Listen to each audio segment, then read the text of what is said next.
What's up, everybody? I'm at a coffee shop here in Manila. So, this is what I want to talk about when you travel internationally. Is you know, certain things I plan, like I really want to do. Yesterday, I went to Fort Santiago, which is like a historical spot here in Manila. If you're in Manila, please go. It's old. It's called Old Manila, and Fort Santiago was built in the 1600s by the Spanish, because this was a Spanish colony. And then it became, the British used it, America used it in the late 1800s. Then the Japanese took it over in the 1940s, and there was a big battle, the Battle of Manila in 1945, sort of the end of World War II, when America helped liberate the Philippines, right? So it's this big historical, and it's cool, and I planned it, and everyone in the city knows where it is. So today, I just kind of wanted to walk around a little bit, and I walked down by the waterfront, and I saw on my map, I was using Apple Maps, the Museum of the Metropolitan Museum of Art. I'm like, oh, I love going to museums. Most cities have some type of museum like that. It was great. So I walked, it was about a 20-minute walk along the waterfront. I went along the waterfront, and I was trying to find it, and it looked like it was in this giant, like, huge two-city block office or like compound of government buildings. There's fences all the way around it. And I went to all these different, the map, I couldn't find an entrance. I went to all these different like security guard, heavy security, because it was a government building.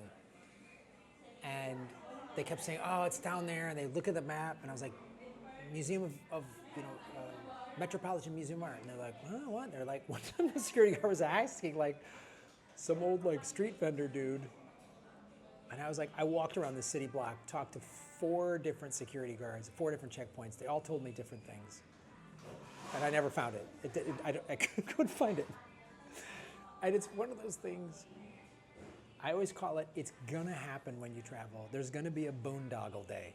There's gonna be a day where you're just gonna try to find something, and it's not, the map have it wrong, or people don't know where it is, or it's the big stuff, like Fort Santiago. If you ever come to Manila, every cab driver will know where it is. Every citizen will know where it is. You get on a train, in a cab, every hotel, everyone will know where it is, and they'll tell you how to get to it. It's very easy. It's like the Eiffel Tower, right? It's like one of those spots. Everybody knows where it is.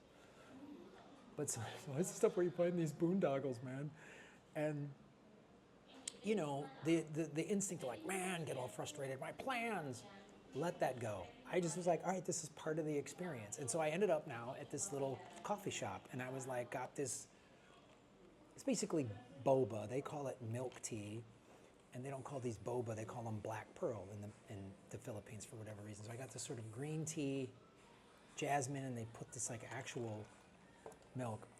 I always say, guys, I'm vegan in LA. Vegan is a first world privilege, so it tastes really good. It was hot out. I was just like, I gotta just I was starting to get hungry, and I was like, I just need to go sit and chill. And then the workers downstairs, it's like I'm in an upstairs spot, right? And there's the city street, and periodically, I don't know if she'll do it, but she was just periodically, one of the women downstairs working behind the counter would just start singing, and they're laughing. And that to me, while I didn't get to do this museum and do this plan that I really wanted to see, it didn't happen, but it was just all part of the experience. That's the beautiful thing, and so I've just gotten to walk around the city and talk to people, and that's, to me, part of the traveling is like, you gotta figure it out. Now, the Philippines, because of it was an American colony in the 1800s, and then because America helped liberate it from the Japanese in World War II, everybody here speaks English for the most part. So like when I was in Thailand, not a lot of people speak English, but that's part of the experience, I think. You gotta just figure it out. I sort of like that. You can have your phone and the apps and do all your research ahead of time, but you're still just gonna be wandering around lost someday. And to me, that's part of the experience. And then you have to talk with locals. You have to try to figure it out. And I love that. I remember when I was in Russia, and a friend of mine hooked me up with this like tour guide, and she showed me all around Moscow, and she said that it's the simplest thing in Russia, just put a ski at the end of certain American words. And I remember I was in this coffee shop. It was a similar thing. I was going to go interview somebody for my documentary, Graham Goes to Russia. This pop singer. It was really cool. I went to Warner Brothers Moscow. Really cool. And so I got there early. I had to take a bunch of trains or whatever. Some other way far out part of Moscow. Moscow's a massive city. And I was in this little coffee shop, and they had this cooler of like pre-wrapped sandwiches. It was all in Russian. I didn't understand any of it. So I waved the woman over that was working behind the counter, and I just pointed at all of the sandwiches, and I went, "Vegetariansky?" And she went, "Ah, da, da," and grabbed the sandwich and said, "This one's and said Vegetariansky," and pointed at the sandwich. And to me, that was awesome. That's like part of the experience of travel. And here we are in Russia, these two countries where politically we're very much at odds, and oh, we don't like Putin, and they don't like us, and blah, blah, blah. But that's governments, that's politics. People all want to get along, for the most part. The people all want to get along. Most people just want to get along. And this woman just wanted to help me find a sandwich. And these guys today just wanted to help me, sell me a boba tea. And I get to just reset here.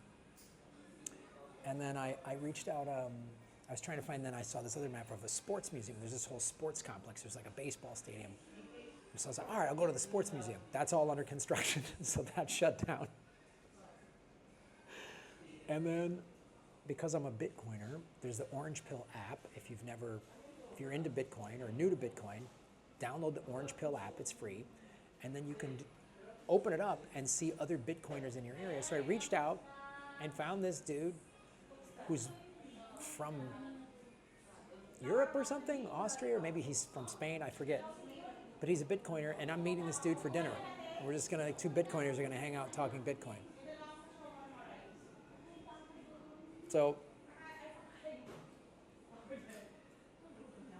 there's a community out there of people. You can go to these message boards and other travelers, and I recommend meeting up with people. Just meet other travelers or locals or whatever. That's just part of the experience. So you're gonna get lost. And it's going to be awesome because you're going to just find some boba and a sandwich, a vegetariansky.